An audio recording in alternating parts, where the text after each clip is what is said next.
A familiar sight in Crumlin, but not for much longer. At the end of February, the railway line between Antrim and Lisburn is due to close. It cuts off the service from Crumlin, Glenavy and Ballinderry to make way for the new Bleach Green route. But those taking the train from Crumlin today weren't impressed. I think it's a very bad idea. It leaves myself and a lot of other people stranded in Glenavy. It's a small village that relies on the transport to and from it. And without the trains, the transport's greatly reduced.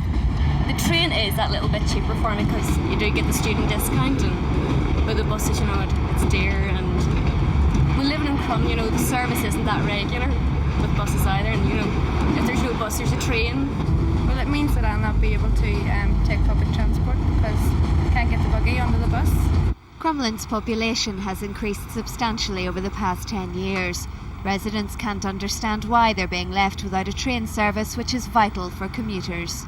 There's no bus service here really would suit people in the mornings, and a lot of people have transport, so it's badly needed. It needs to be kept here, so it does. A lot of ones travel to Belfast and Lisburn, different places, and I would go down to Antrim now and then. There's only one bus maybe in the afternoon down to Antrim, and a lot of people depends on the train. The Assembly has provided extra money for the rail network, and Translink has announced it'll shortly be buying new trains.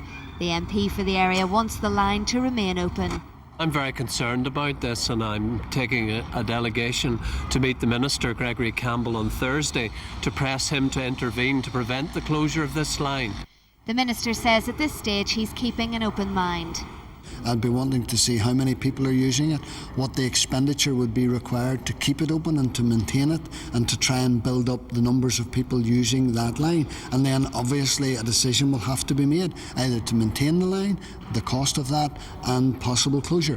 One of the reasons for closing this stretch of the railway line is to shorten the journey time between Derry, Ballymena and Belfast. But that's no consolation to passengers in rural areas who say they already depend on public transport more than most. Tara Mills, BBC News, Crumlin.